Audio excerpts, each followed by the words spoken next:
Hello friends, आप सभी का स्वागत है आपके यूट्यूब चैनल क्विक विजडम पर। आज हम पढ़ने जा रहे हैं सौरमंडल। सौरमंडल के घटक कौन कौन से होते हैं और सौरमंडल के घटक और सौरमंडल को हम आज अध्ययन करेंगे। इसी के विषय में सबसे पहले हम जानेंगे खगोलीय पिंड किसे कहा जाता है। सबसे बेसिक पॉइंट है खगोलीय पिंड। आप जितने भी स्पेस में आप जो भी स्पेस में देखते हैं, जो भी आपको स्पेस में दिखाई देता है या आप रात को आसमान में जो भी देखते हैं, वो सब के सब क्या है? खगोलीय पिंड है, सेलेस्टियल बॉडी है। जैसे कि सन, मून, अर्थ, स्टार्स, जो भी आपको दिखता है सभी के सभी क्या हैं? सभी के सभी सेलेस्टियल बॉडी हैं, खगोलीय पिंड हैं। तो सबसे पहले क्या आपने जाना? खगोलीय पिंड। खगोलीय पिंड किसको बोलते हैं? आकाश या स्पेस में जो भी संरचना अथवा पिंड क्या बॉडी इसको बोलते हैं, उन सभी को क्या कहते हैं? खगोलीय पिंड कहते हैं। चाहे उसमें सन हो, चाहे मून हो, फिर चाहे आपका अर्थ हो, सभी के सभी क्या बोलेंगे? खगोलीय पिंड बोला जाएगा। इन सभी बॉडी को क्या कहेंगे? खगोलीय पिंड। ठीक है, खगोलीय पिंड के बारे में आप जान गए। खगोलीय पिंड का जो अध्ययन करते हैं, खगोलीय पिंडों एवं उनकी गति के संबंध में जो अध्ययन करते हैं, उनको क्या कहते हैं? खगोल शास्त्री कहते हैं। जैसे कि आपके प्राचीन भारत में आर्यभट्ट क्या थे? खगोल शास्त्री थे, प्रसिद्ध खगोल शास्त्री थे। ये आपसे क्वेश्चन भी पूछा जाता है। ठीक है, तो अभी हमने पढ़ा खगोलीय पिंड और नेक्स्ट चलते हैं सौरमंडल। हमें पढ़ना है सौरमंडल और उसके घटक। सौरमंडल क्या होता है? सौरमंडल क्या होता है और उसके घटक कौन कौन से हैं? घटक कौन कौन से हैं ये हमें देखना है। ठीक है, तो स्टार्टिंग करते हैं सौरमंडल। सौरमंडल किसको कहते हैं? सौरमंडल क्या है? सौरमंडल में आप देखिए सूर्य और सूर्य के 8 ग्रह और उपग्रह तथा कुछ अन्य खगोलीय पिंड। खगोलीय पिंड कौन से? जैसे कि क्षुद्र ग्रह, उल्का पिंड, इन सबको मिलाकर जब हम बात करते हैं, इन सबको मिलाकर क्या कहते हैं? उसको हम कहते हैं सौरमंडल। सौरमंडल क्या होता है? जिसमें सूर्य के 8 ग्रह, उपग्रह और खगोलीय पिंड होते हैं। साथ ही साथ जैसे कि क्षुद्र ग्रह और उल्का पिंड को मिलाकर क्या बनता है? एक सौरमंडल बनता है। ये सौरमंडल क्या पिक्चर देख रहे हैं? ये सूर्य है, ये इसके 8 उपग्रह हैं, ये 8 उपग्रह हैं। ये देखिए मून, सॉरी ये सूर्य है, ये इसके ग्रह हैं और ये उपग्रह है, जैसे कि मून ये उपग्रह है। और ये स्टार्स देख रहे हैं, ये और तारे हैं। ये सभी के सभी क्या कहलाते हैं? सभी के सभी कहलाते हैं सेलेस्टियल बॉडी। लेकिन सूर्य और उसके ग्रह और उसके उपग्रह, क्षुद्र ग्रह और उल्का पिंड को मिलाकर बनता है सौरमंडल। ठीक है, आई होप आप समझ रहे होंगे। उस सौरमंडल को हम और दूसरी संज्ञा भी देते हैं, उसको सौर परिवार भी कहा जाता है। सौरमंडल को सौर परिवार। और इसका मुख्य कौन होता है? मुख्य इसका सूर्य होता है। सूर्य केंद्र में रहता है, सेंटर में रहता है, ये सन है। और फिर इसके चारों ओर जो ग्रह हैं वो क्या लगाते हैं? चक्कर लगाते हैं दीर्घवृत्ताकार पथ पर। ये दीर्घवृत्ताकार पथ है, इस पथ पर क्या लगाते हैं? ग्रह सूर्य के चारों ओर चक्कर लगाते हैं। फिर इसी ग्रहों के चारों ओर उपग्रह चक्कर लगाते हैं और यहीं पर कुछ क्षुद्र ग्रह, उल्का पिंड मौजूद होते हैं। इन सभी को मिलाकर हम क्या कहते हैं? इसी को बोलते हैं हम सौरमंडल। ठीक है, फिर बढ़ते हैं आगे। देखिए सौरमंडल, आप ये भी जानिए। सूर्य सौरमंडल के केंद्र में स्थित है। यह बहुत ही बड़ा है, अत्यधिक गर्म गैस से बना है। आप सभी जानते हैं कि सूर्य जो है वो बहुत ही ज्वलनशील है, वहाँ पर टेम्परेचर बहुत हाई है और टेम्परेचर हाई होने की वजह से वहाँ पर बहुत सारी गर्म गैसों का आवास है, गर्म गैसें वहाँ पर स्थित है। इसके खिंचाव के बल, उसका जो सूर्य का गुरुत्वाकर्षण बल है, सूर्य का जो गुरुत्वाकर्षण बल है, ग्रेविटी फोर्स जो है, इस ग्रेविटी फोर्स की वजह से क्या होता है? सौरमंडल को बांधे रखता है। कौन? सूर्य। सूर्य सेंट्रल में है, सेंट्रल में होने के साथ साथ ये बहुत बड़ा भी है, बहुत बड़ा इसका आकार है। इसके बड़े आकार होने के कारण इसका जो ग्रेविटी फोर्स है वो भी अधिक है और वही ग्रेविटी फोर्स से यह अपने सभी के सभी 8 ग्रह और उल्का पिंड, क्षुद्र ग्रह, उपग्रह सभी को बांधे रखता है। सभी को क्या करता है? बांधे रखता है। इसी को बांधे रखता है सभी ग्रह को, उसी को मिलाकर क्या कहते हैं? हम सौरमंडल कहते हैं। ठीक है, सूर्य सौरमंडल के लिए प्रकाश या ऊष्मा का एकमात्र स्रोत है। जो सूर्य है, सन है, वो सौरमंडल का आप सभी जानते हैं कि एकमात्र स्रोत है प्रकाश का। ये सभी ग्रह को प्रकाश प्रदान करता है, ऊष्मा प्रदान करता है, एनर्जी प्रदान करता है। सूर्यमंडल का एकमात्र सन, एकमात्र तारा है। लेकिन हम इसी के अत्यधिक तेज ऊष्मा को महसूस नहीं करते। कारण क्या है? क्योंकि जो सूर्य है वो हमसे काफ़ी दूर है पृथ्वी से। सन पृथ्वी से कितनी दूर है? तो आप सभी जानते होंगे कि 15 करोड़ किलोमीटर दूर है पृथ्वी से। तो सौरमंडल क्या होता है हमने जाना। सौरमंडल में सूर्य, उपग्रह, क्षुद्र ग्रह, ये सभी को मिलाकर हम सौरमंडल की संज्ञा देते हैं। इसको सौर परिवार भी कहा जाता है। इसका मुख्य सूर्य है, सूर्य सौरमंडल के केंद्र में स्थित है। उसके बाद उसके ग्रह आते हैं और सौरमंडल से जो ऊष्मा हमें प्राप्त होती है वो ऊष्मा इतनी सूर्य के पास तो बहुत ज़्यादा ऊष्मा है, बहुत ज़्यादा टेम्परेचर है, लेकिन हमको जो ऊष्मा प्राप्त होती है वे एक लिमिट में प्राप्त होती है, जिससे यहाँ पर जीवन बना रहे। यहाँ पर जलवायु में इतना टेम्परेचर ना हो ताकि यहाँ पर जीवन लाइफ सस्टेन ना कर पाए। कारण क्या है? क्योंकि वह सूर्य से 15 करोड़ किलोमीटर दूर स्थित है हमारी पृथ्वी, और पूरे सौरमंडल को जो प्रकाश प्रदान करता है वो सूर्य ही करता है। ठीक है, तो आई होप आप सौरमंडल को समझ रहे होंगे। नेक्स्ट चलते हैं। नेक्स्ट है तारा। स्टार किसको बोलते हैं? क्या आप जानते हैं स्टार किसको कहा जाता है? आप जानते हैं कि सन जो है एक स्टार है। आपका सन क्या है? एक स्टार है। आप स्टार को सिर्फ रात को देखते हैं, खुले आसमान में जो आपको टिमटिमाते तारे दिखाई देते हैं, वह भी किसी ना किसी ग्रह का सन, किसी ना किसी सौरमंडल का सन होगा। वह भी कोई सन होगा किसी सौरमंडल का। हम अपने तारे को क्या कहते हैं? सन बोलते हैं। हमने अपने तारे का नाम रखा है, हमने अपने तारे को संज्ञा दी है सन की। किसकी? सन की। जो हमारा सन है वह भी एक तारा है। सन बोलते किसे हैं? किसको कहते हैं सन? सन बोलते हैं जिसके पास अपनी ऊष्मा व प्रकाश हो। जिस खगोलीय पिंड के पास अपनी ऊष्मा व प्रकाश हो उसको क्या कहते हैं? सन कहते हैं, सॉरी तारा कहते हैं। तारा कहते हैं। हम अपने तारे को क्या कहते हैं? सन कहते हैं, जिससे सौरमंडल बना है। अब इसकी डेफिनेशन जान लेते हैं। कुछ खगोलीय पिंड बड़े आकार वाले तथा गर्म होते हैं, एक गैसों से बने होते हैं। इनके पास अपनी ऊष्मा, ये कीवर्ड है, तथा प्रकाश होता है, जिसे वे बहुत बड़ी मात्रा में उत्सर्जित करते हैं। इन खगोलीय पिंडों को क्या कहा जाता है? जो ऊष्मा व प्रकाश का उत्सर्जन करते हो, जो खगोलीय पिंड ऊष्मा व प्रकाश का उत्सर्जन करते हो उसको क्या कहेंगे? उस खगोलीय पिंड को कहेंगे तारा। स्टार किसे कहते हैं? आई होप आप समझ गए होंगे स्टार किसको कहते हैं। चलो नेक्स्ट घटक पर चलते हैं सौरमंडल के। नेक्स्ट घटक है सौरमंडल का ग्रह। सौरमंडल में जो ग्रह है किसको हम ग्रह कहेंगे ये जानते हैं। ग्रह वह होता है जिसके पास अपना क्या नहीं होता? प्रकाश नहीं होता और ऊष्मा नहीं होती। जिस खगोलीय पिंड के पास अपना प्रकाश और ऊष्मा नहीं होती वह तारों के प्रकाश से प्रकाशित होते हैं, ऐसे पिंडों को क्या कहते हैं? ग्रह कहते हैं। जिनके पास अपनी ऊष्मा का प्रकाश नहीं होता, उनको हम क्या बोलेंगे? ग्रह बोलेंगे। वे प्रकाश कहाँ से प्राप्त करते हैं? वे प्रकाश तारों से प्राप्त करते हैं। जैसे कि हमारी अर्थ सन से प्रकाश प्राप्त करती है, सन से क्या करती है? प्रकाश प्राप्त करती है। वैसे ही तो अर्थ क्या कहलाएगा? ग्रह। और सन क्या है? एक तारा। ठीक है, जो तारा है उसी से जो ग्रह हैं प्रकाशित होते हैं। जैसे कि हमारी अर्थ सन से प्रकाशित होती है, तो ग्रह किसको बोलेंगे? जिसके पास अपना प्रकाश ऊष्मा नहीं होती, उसको हम ग्रह बोलेंगे। ग्रह नाम कहाँ से रखा गया? तो ग्रह नाम जो है इसका ग्रीक शब्द से ग्रीक शब्द से लिया गया है, जिसका अर्थ है प्लेटेनिया, प्लेटाई बोलते हैं ग्रीक शब्द में, और उसी से अंग्रेजी वर्ड लिया गया है प्लेनेट, और हिंदी में से बोलते हैं ग्रह। इसका शाब्दिक अर्थ होता है चारों ओर घूमने वाला। चारों ओर घूमने वाला, आप जानते हैं अर्थ भी किसके चारों ओर घूमती है? सन के चारों ओर घूमती है। तो सन के चारों ओर जो अर्थ घूम रही है, तो किस इसका मतलब ग्रह का अर्थ ही होता है चारों ओर घूमने वाला। तो अर्थ भी किसके चारों ओर घूमती है? सन के चारों ओर घूमती है। जो भी घूमते हैं सन के चारों ओर वो क्या कहलाते हैं? ग्रह कहलाते हैं। उनके पास अपना प्रकाश और ऊष्मा नहीं होनी चाहिए। ठीक है, आई होप आप ग्रह के बारे में सब समझ गए होंगे। चलिए नेक्स्ट चलते हैं। नेक्स्ट देखिए ग्रह क्या होता है और ग्रह के बारे में और फैक्ट जानिए। अब बात करते हैं कि सौरमंडल में कितने ग्रह हैं। तो सौरमंडल में हमारे पास कितने ग्रह हैं? 8 ग्रह हैं। कितने ग्रह हैं? 8 ग्रह हैं। कौन कौन से हैं? Mercury, Venus, Earth, Mars, Jupiter, Saturn, Uranus, Neptune. यदि इनको आपको याद करना है तो याद करने के लिए ये लाइन आपको याद कर लेनी है। My very efficient mother just serve us nuts. My का यहाँ पर आशय है मरकरी। माई का आशय क्या है? मरकरी। और वेरी से आपका आशय है वीनस। वेरी से आशय है क्या? वीनस। एफिशिएंट से आपका इसका आशय है अर्थ। मदर से मार्स। Just say Jupiter. ठीक है। सर्व से सैटर्न। यूरेनस। नट से नेपच्यून। यदि आप इस लाइन को याद कर लेंगे तो आपको सूर्य से दूरी के अनुसार क्रम वाइज आपको यह है सभी ग्रह याद हो जाएंगे। हिंदी में तो क्या बोलते हैं? बुध, शुक्र, पृथ्वी, मंगल, बृहस्पति, शनि, यूरेनस, नेपच्यून। ये आपके ग्रह हैं, 8 ग्रह हैं। ठीक है, जो सौरमंडल में जो ग्रह होते हैं वह अपनी एक निश्चित दूरी पर और एक निश्चित पथ पर चक्कर लगाते हैं। उस पथ को क्या बोलते हैं? उस पथ को बोलते हैं ऑर्बिट बोलते हैं। इसको ऑर्बिट बोलेंगे। ठीक है, ये अपनी ऑर्बिट में अपनी इसे कक्षा बोलते हैं, हिंदी में कक्षा। ये अपनी ऑर्बिट में क्या लगाते हैं? अपनी कक्षा में चक्कर लगाते हैं। किस पथ पर लगाते हैं? दीर्घवृत्ताकार पथ पर लगाते हैं। यहाँ पर देख सकते हैं दीर्घवृत्ताकार पर क्या लगाते हैं? अपनी कक्षा में चक्कर लगाते हैं जो ग्रह होते हैं। ये ग्रह के बारे में कुछ फैक्ट्स थे, कुछ जानकारी, कुछ कॉन्सेप्ट से। चलिए हम नेक्स्ट बढ़ते हैं नेक्स्ट टॉपिक पर। नेक्स्ट टॉपिक हमारा है पृथ्वी। पृथ्वी क्या होती है? पृथ्वी क्या है? पृथ्वी एक ग्रह है। किसका ग्रह है? अब हमारे सौरमंडल का यह ग्रह है। सौरमंडल में कहाँ पर स्थित है? सौरमंडल में यह है सूर्य से दूरी के अनुसार तीसरा ग्रह है, तीसरे स्थान पर स्थित है। पहले बुध है, फिर शुक्र है, बुध, शुक्र, फिर तीसरा स्थान किसका है? पृथ्वी। इस सन से दूरी के अनुसार तीसरा स्थान किसका है? पृथ्वी का। आकार में ये 5वां सबसे बड़ा ग्रह है। आकार के अनुसार ये 5वां है। जो पृथ्वी है, पृथ्वी को आप देखेंगे कि वो पृथ्वी का जो आकार है, पृथ्वी की जो संरचना है, वो गोल ना होकर थोड़ी क्या है? ध्रुवों पर थोड़ी चपटी है। ध्रुवों पर थोड़ी क्या है? चपटी है। इस चपटी होने को क्या कहते हैं? भू आब कहते हैं। भू आब, इसे चपटी होने क्या कहते हैं? भू आब कहा जाता है। भू आब का अर्थ होता है पृथ्वी के समान आकार का।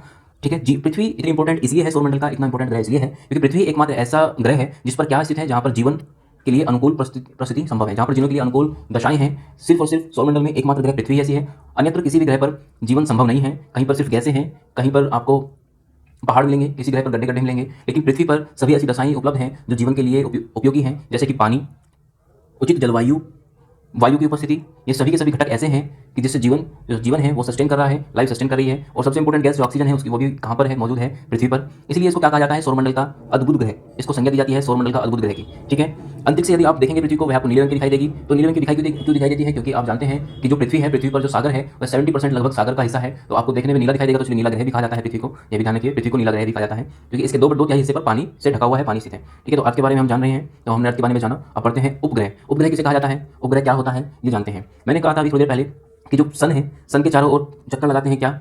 सन के चारों ओर चक्कर लगाते हैं ग्रह, इनको ग्रह कहते हैं। जो सन के चारों ओर चक्कर लगाते हैं, जो उनकी परिभ्रमण करते हैं। लेकिन जो ग्रहों के चारों ओर चक्कर लगाते हैं उसको कहते हैं क्या? इसको बोला जाता है उपग्रह। क्या बोला जाता है? उपग्रह।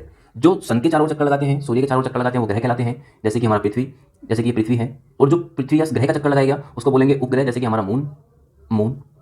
ठीक है, चांद, हमारा चांद क्या है? पृथ्वी का उपग्रह है। और ग्रह पृथ्वी है तो सन का चक्कर लगाती है। तो कुल मिला के जो ग्रह है वो सन का चक्कर लगाते हैं, जो उपग्रह है वो ग्रहों का चक्कर लगाते हैं।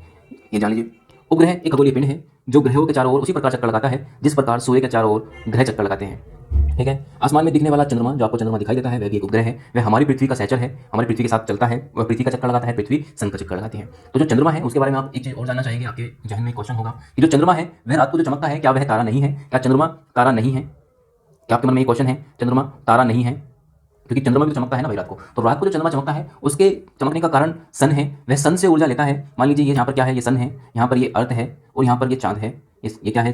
ये चांद है आपका, ये चमक रहा है। ये चमक कैसे रहा है? सन की जो ये किरणें हैं, ये पृथ्वी के एक भाग पर पड़ रही है। इस पार्ट पर क्या है, नाइट है, इस पर डे है। लेकिन इस पार्ट पर जो नाइट है, जो सन की किरणें हैं चंद्रमा पर पड़ती हैं, चंद्रमा रिफ्लेक्ट कर कर इसको पृथ्वी पर डालता है। तो इसलिए हमें चंद्रमा क्या लगता है, ऐसा लगता है कि चंद्रमा के पास अपना प्रकाश हो, लेकिन चंद्रमा के पास अपना प्रकाश नहीं है। चंद्रमा सन से प्रकाश को ऑब्जर्व करता है और रिफ्लेक्ट कर देता है अर्थ पर। ठीक है, तो चंद्रमा क्या है, कोई स्टार नहीं है, चंद्रमा एक उपग्रह है और पृथ्वी का एकमात्र उपग्रह है जो चंद्रमा है। ये पृथ्वी के पास सिर्फ एक ही उपग्रह है, यहाँ पर देखिए पिक्चर में। और यहाँ पर आप जुपिटर में देखेंगे, जुपिटर के पास अपने 4 उपग्रह हैं, 4 उपग्रह हैं। और सबसे बड़ा जो उपग्रह है चंद्रमा के पास ही है, सॉरी सबसे बड़ा उपग्रह जो है जुपिटर के पास है, जिसका नाम है जेमिनिड। ये रहा गैमिनिड, ये गैमिनिड है, सबसे बड़ा उपग्रह है सौरमंडल का। याद कर लीजिए, सबसे बड़ा उपग्रह है सौरमंडल का, सबसे बड़ा उपग्रह है। ये देखिए सैटर्न, सैटर्न के पास अपने ये रहे उपग्रह हैं और यूरेनस के पास भी अपने उपग्रह हैं। ये सभी के पास अपने अपने उपग्रह हैं, शनि के पास भी हैं, अर्थ के पास अपना एक उपग्रह है, मार्स के पास भी है। ये देखिए मार्स के पास भी अपना उपग्रह है। तो सबसे बड़ा उपग्रह गैमिनिड है। गैमिनिड जुपिटर का एक उपग्रह है, ये सौरमंडल का भी सबसे बड़ा उपग्रह है। तो चांद के ऊपर जो सबसे पहले व्यक्ति पहुंचे थे, नील आर्मस्ट्रांग सबसे पहले व्यक्ति थे। नील आर्मस्ट्रांग के बारे में आप जानते होंगे, जो 20 जुलाई 1969 को सबसे पहले चंद्रमा की सतह पर अपना कदम रखा था। तो इन व्यक्ति का नाम याद कर लेना, ये भी आपके एग्जाम के लिए इंपॉर्टेंट है। इंपॉर्टेंट तो हर चीज़ है, आप याद करते चले जाना। आई होप आप समझ गए होंगे उपग्रह क्या है और जानिए उपग्रह के बारे में। जो मानव निर्मित उपग्रह हैं, जैसे कि क्या मानव निर्मित उपग्रह कैसे होते हैं, तो आप जानते हैं सैटेलाइट्स जो भेजी जाती हैं। ये देखिए सैटेलाइट्स है, इस सैटेलाइट की पिक्चर आपको दिखाई दे रही होगी। इसको क्या बोलेंगे, ये भी तो उपग्रह है। ये उपग्रह है लेकिन मानव निर्मित है, कृत्रिम उपग्रह को बोला जाता है, कृत्रिम पिंड बोला जाता है। ये वैज्ञानिक द्वारा भेजे जाते हैं। इनका कार्य होता है बहुत सारी कम्युनिकेशन, बहुत सारी जानकारी प्रदान करना, पृथ्वी तथा ब्रह्मांड के बारे में हमें जानकारी प्रदान करती हैं, संचार माध्यम को बनाए रखती हैं, रिमोट सेंसिंग के काम आते हैं, रॉकेट द्वारा अंतरिक्ष में भेजे जाते हैं। ये बात आप सामान्य जानकारी आप सभी जानते होंगे। इनको बोलते क्या है, ये भी उपग्रह है लेकिन इनको बोलते हैं कृत्रिम उपग्रह, ये नेचुरल नहीं है। आप जानते हैं कि इसको हम भेजते हैं, कृत्रिम उपग्रह कहलाते हैं। जो हमारी पृथ्वी में केवल एक ही उपग्रह है, वो मैं बता चुका हूँ, चंद्रमा उपग्रह है। चंद्रमा कितनी दूर स्थित है पृथ्वी से, तो ये है 3,84,000 किलोमीटर, 84,400 किलोमीटर या 84,000 किलोमीटर आप कह सकते हैं किलोमीटर। ये पृथ्वी से इतनी दूरी पर स्थित है। ये हमें दिखाई देता है और नजदीक है पृथ्वी के। और ये दिखाई देगा आपको लगेगा कि ये चंद्रमा जो है सूर्य से भी बड़ा है, लेकिन ऐसा नहीं है। ये चंद्रमा जो है सूर्य के पृथ्वी के नजदीक है और जो सूर्य है वो पृथ्वी से काफी दूर है। इसलिए चंद्रमा हमको काफी बड़ा दिखाई देता है, लेकिन वास्तव में सन काफी बड़ा है, पृथ्वी से बहुत बड़ा है, पृथ्वी से चंद्रमा से तो बहुत ज्यादा बड़ा है। चंद्रमा का व्यास जो है पृथ्वी का 1/4। ठीक है, तो आप जान गए होंगे उपग्रह क्या होते हैं, चंद्रमा क्या है, तारा है नहीं है। उपग्रह जो होते हैं, सैटेलाइट भेजी जाती हैं, उनको क्या बोलते हैं, कृत्रिम पिंड है। ठीक है, तो नेक्स्ट बढ़ते हैं। नेक्स्ट है एक चीज, एक फैक्ट और है चंद्रमा के बारे में। चंद्रमा को आप देखते हैं, तो चंद्रमा को आप पृथ्वी से देखते हैं तो उसका आपको सिर्फ और सिर्फ एक पार्ट दिखाई देता है, एक पार्ट दिखाई देता है, एक पार्ट उसका आपको नहीं दिखाई देता। कारण क्या है, जो चंद्रमा का जो परिक्रमण और परिभ्रमण दोनों का समय है वह लगभग समान है, 70 डेज, 27 डेज, सॉरी 27 डेज में क्या करता है चंद्रमा, अपने अक्ष पर अपना एक चक्कर पूरा करता है। चंद्रमा अपने अक्ष पर भी अपना एक चक्कर पूरा करता है और जो अपना पथ है इसका, इस पथ पर भी अपना एक चक्कर पूरा करता है 27 डेज में। यानी इसका परिभ्रमण और परिक्रमण दोनों के दोनों समान होने की वजह से इसके फलस्वरूप हमें क्या होता है, चंद्रमा का सिर्फ केवल एक ही भाग दिखाई देता है। चंद्रमा का एक ही भाग हमको हमेशा दिखाई देता है, कारण यही है। तो नेक्स्ट बढ़ते हैं, नक्षत्र मंडल किसको बोलते हैं और ध्रुव तारा से क्या संबंध है। नक्षत्र मंडल बोलते हैं जो आपको बहुत सारे तारे दिखाई देते हैं आसमान में, उन सभी तारों से कोई ग्रुप बनता हो, उन तारों से यदि कोई ग्रुप बन रहा हो, विभिन्न ग्रुप समूह बनते हैं, कोई आकृति बनती है, उस आकृति को हम कहते हैं नक्षत्र मंडल। जैसे आप देखेंगे आर्सा मेजर और बिग डियर आपको दिखाई देंगे, और सप्तऋषि मंडल भी एक क्या है, नक्षत्र मंडल है। कुल मिलाकर यदि कोई आकृति बनती है, जैसे कि आप मान लीजिए ये है एक आकृति बनती है ऐसे, इसको हम क्या बोलते हैं, सप्तऋषि मंडल बोलते हैं। इस तरीके से मिलाने पर एक आकृति आपको दिखाई देगी, ये आकृति बनी, इसी को क्या बोलेंगे, नक्षत्र मंडल बोलेंगे। तारों के समूह को मिलाकर यदि कोई आकृति बनती है, उस नक्षत्र मंडल कहा जाता है। प्राचीन समय में नक्षत्र मंडलों के द्वारा जो मनुष्य थे, जो मानव थे, वो क्या करते थे, वो दिशा के बारे में ज्ञान प्राप्त करते थे और खगोलीय अध्ययन करते थे। किसके माध्यम से, नक्षत्र मंडल के माध्यम से। जैसे कि सप्तऋषि जो है, सप्तऋषि नक्षत्र मंडल से हम ध्रुव तारा के बारे में जानकारी प्राप्त करते थे। और ध्रुव तारा जहाँ पर स्थित है वो उत्तरी ध्रुव पर है, उत्तरी ध्रुव पर है, ये उत्तरी ध्रुव पर है। इसे हमें उत्तर दिशा का ज्ञान होता था। कैसे होता था, ये देखिए यहाँ पर डायग्राम देखिए, ये सप्तऋषि मंडल है और जो इसकी कुल है और क्रतु है, ये कुल है क्रतु को एक लाइन मिलाती है और ऐसी लाइन मिलाने वाली को अगर ऐसी लाइन मिलाते हुए आगे बढ़ते हैं तो आगे बढ़ने पर हमें यहाँ पर ध्रुव तारा दिखाई देता है। जब रात को ये ध्रुव तारा दिखाई देता है तो ये उत्तर दिशा का संकेत करता है, क्योंकि ये पोलर के ऊपर है, ये पृथ्वी है। जैसे कि आप यहाँ पर डायग्राम में देखिए, इसका नॉर्थ पोल है, नॉर्थ पोल के ऊपर यहाँ पर ध्रुव तारा है। जब ध्रुव तारा को अगर हम सप्तऋषि मंडल के माध्यम से हम ध्रुव तारा की दिशा ज्ञात करते हैं तो हमें ज्ञात हो जाता है कि ये नॉर्थ है, यहाँ पर साउथ है, यहाँ पर वेस्ट है, यहाँ पर वेस्ट है, यहाँ पर ईस्ट है। इसका हमें ज्ञान हो जाता है। तो प्राचीन काल में जो लोग थे वो कैसे अपनी दिशा का ज्ञान करते थे रात को, तो वह ध्रुव तारा के माध्यम से, नक्षत्र मंडल के माध्यम से दिशा का ज्ञान करते थे। तो यह नक्षत्र मंडल ऐसे भी उपयोगी होते थे। आगे बढ़ते हैं, नेक्स्ट चलते हैं उल्कापिंड। उल्कापिंड किसको बोलते हैं, उल्कापिंड के बारे में भी आपको बहुत से अच्छे से जानना है। उल्कापिंड आप जो टूटता तारा देखते हैं वह टूटता तारा नहीं होता। ये देखिए टूटता तारा है, ये टूटता तारा नहीं है, इसको उल्कापिंड कहते हैं। उल्कापिंड होते क्या हैं, उल्कापिंड जो होते हैं वो सूर्य के चारों ओर चक्कर लगाते रहते हैं। यहाँ पर सन है, यहाँ पर इसके चारों ओर चक्कर लगाते रहते हैं। क्या होते हैं फिर जो उल्कापिंड सूर्य के चारों ओर चक्कर लगाते हैं, कभी कभी क्या होता है कि जब अर्थ है, यह अर्थ के नजदीक आ जाते हैं और अर्थ के जो गुरुत्व आकर्षण है, ग्रेविटी फोर्स है, इसके प्रभाव में आकर ये अर्थ की ओर खींचे चले जाते हैं और अर्थ के वायुमंडल में, ये वायुमंडल है अर्थ का, अर्थ के वायुमंडल में देखें इस पिक्चर में, अर्थ के वायुमंडल में प्रवेश करते हैं। प्रवेश करने के बाद यहाँ पर घर्षण होता है। क्या होता है, घर्षण होता है और घर्षण की क्रिया से ये जल उठते हैं और जलते हुए आपको दिखाई देंगे जैसे तारा, कोई टूटा तारा गिर रहा हो। इनको वास्तव में होते क्या हैं, ये होते हैं उल्कापिंड, जिनको मेटेराइट्स कहते हैं। तो ये मेटेराइट्स जो होते हैं ये उल्कापिंड है, ये कोई टूटा तारा नहीं है। तो आप जानते होंगे कि उल्कापिंड किसको कहते हैं। नेक्स्ट बढ़ते हैं, क्षुद्रग्रह या क्षुद्रग्रह पेटी। तो एस्ट्रॉइड्स किसको बोलते हैं, एस्ट्रॉइड्स एक पेटी है, वह कहाँ पर स्थित है, तो मंगल वह बृहस्पति के मध्य में, ये जो आपको दिखाई दे रहा है ये क्षुद्रग्रह है। क्षुद्रग्रह है क्या, इसके विषय में बहुत सारे कॉन्सेप्ट दिए गए हैं। इसके विषय में खगोल शास्त्री कहते हैं कि कभी यह ग्रह रहा होगा, विस्फोट के बाद इसके टुकड़े बन गए होंगे। कुछ कहते हैं कि ये है जो टुकड़े हैं ये ग्रह की प्रक्रिया है, ग्रह बनने की प्रक्रिया है, लेकिन ग्रह नहीं बन पाए। कुछ कहते हैं कि जो ग्रह हैं उनके बचे हुए टुकड़े जो हैं ये क्षुद्रग्रह के रूप में हैं। क्षुद्रग्रह क्या है, जो टुकड़े हैं पिंडों के, या तो ग्रह बनने की प्रक्रिया में ये रह गए, ग्रह बनने के बाद ये टूट गए, तो जो एक पेटी है जो मंगल और बृहस्पति के बीच में पाई जाती है वह शुद्ध ग्रह पेटी है, उसको शुद्ध ग्रह बोलते हैं। देख लीजिए तारों ग्रहों उपग्रहों के अतिरिक्त असंख्य छोटे पिंड भी सूर्य के चारों चक्कर लगाते हैं, इन पिंडों को क्षुद्र ग्रह कहते हैं। ये मंगल एवं बृहस्पति के कक्षाओं के बीच पाए जाते हैं। वैज्ञानिक के अनुसार क्षुद्र ग्रह ग्रह के ही भाग होते हैं जो बहुत ही वर्ष पहले विस्फोट के बाद ग्रहों में टूटकर अलग हो गए थे।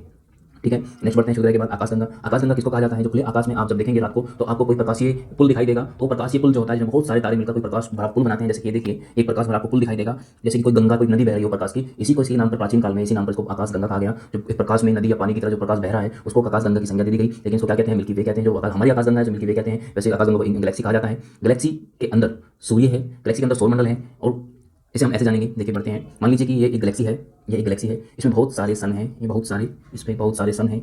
इन सनों के अपने ग्रह हैं, इन सनों के अपने ग्रह हैं, इन सन के क्या है? अपने ग्रह हैं, सभी के अपने अपने ग्रह हैं। जब इनके अपने ग्रह हैं तो ये सभी के सभी क्या कहलाएंगे? सौरमंडल कहलाएंगे। सभी के सभी क्या कहलाएंगे? सौरमंडल कहलाएंगे। सौरमंडल, ये क्या है? गैलेक्सी, आकाशगंगा, आकाशगंगा, ये आकाशगंगा है जो आप देख रहे हैं। आकाशगंगा कलर चेंज करके दिखाते हैं। ये देखिए जो हरे वाला जो सर्कल है ये आकाशगंगा है, आकाशगंगा है, और रेड वाला जो सर्कल है ये सौरमंडल है। एक आकाशगंगा में बहुत से सौरमंडल होते हैं और बहुत से सौरमंडल में बहुत से ग्रह होते हैं। उन बहुत से ग्रहों में एक ग्रह है अर्थ। एक ग्रह क्या है? अर्थ। यानी हम अर्थ में हैं, अर्थ सौरमंडल का हिस्सा है, सौरमंडल गैलेक्सी का हिस्सा है। एक गैलेक्सी में बहुत से सौरमंडल होते हैं और एक सौरमंडल में बहुत से ग्रह होते हैं। और गैलेक्सी जो है ब्रह्मांड में, ये ब्रह्मांड है, ये ब्रह्मांड है, ये ब्रह्मांड है, इस ब्रह्मांड में बहुत सी गैलेक्सियां हैं। तो ब्रह्मांड से हम कैसे जुड़े हैं? ब्रह्मांड में बहुत सी गैलेक्सी हैं। हमारी गैलेक्सी जो है वो मिल्की वे है, मिल्की वे है, यदि मिल्की वे, हमारी गैलेक्सी का नाम मिल्की वे है। ब्रह्मांड में बहुत सी गैलेक्सियां हैं, हमारी गैलेक्सी का नाम मिल्की वे है, और बहुत सी एक गैलेक्सी में बहुत से सौरमंडल हैं, और उस सौरमंडल में हमारा सौरमंडल में हम पृथ्वी पर रहते हैं। ठीक है, ठीक है। तो आप सभी जान रहे होंगे कि सौरमंडल तथा उसके घटक के बारे में जो सामान्य जानकारी है वह इस वीडियो में आपको मिल गई होगी। आई होप आपको ये वीडियो पसंद आएगी, और यदि आपको ये वीडियो पसंद आई तो आप इस चैनल को सब्सक्राइब कीजिए, और ऐसे ही बहुत सारी वीडियो आपको मिलती रहेंगी। और बेसिक टू एडवांस जितने भी कंपटीशन के जितने भी जो भी आपका सिलेबस है उसी के अनुसार आपको वीडियो मिलेंगी, फैक्ट्स वाली वीडियो आपको मिलती रहेंगी, और अच्छी वीडियो हम बनाने की कोशिश करेंगे। और आपका यदि कोई सुझाव है तो आप कमेंट बॉक्स में जरूर लिखिए। यदि आपको वीडियो अच्छी लगी तब भी लिखिए, और कमेंट बॉक्स में जाकर कमेंट जरूर कीजिए, शेयर कीजिए, लाइक कीजिए।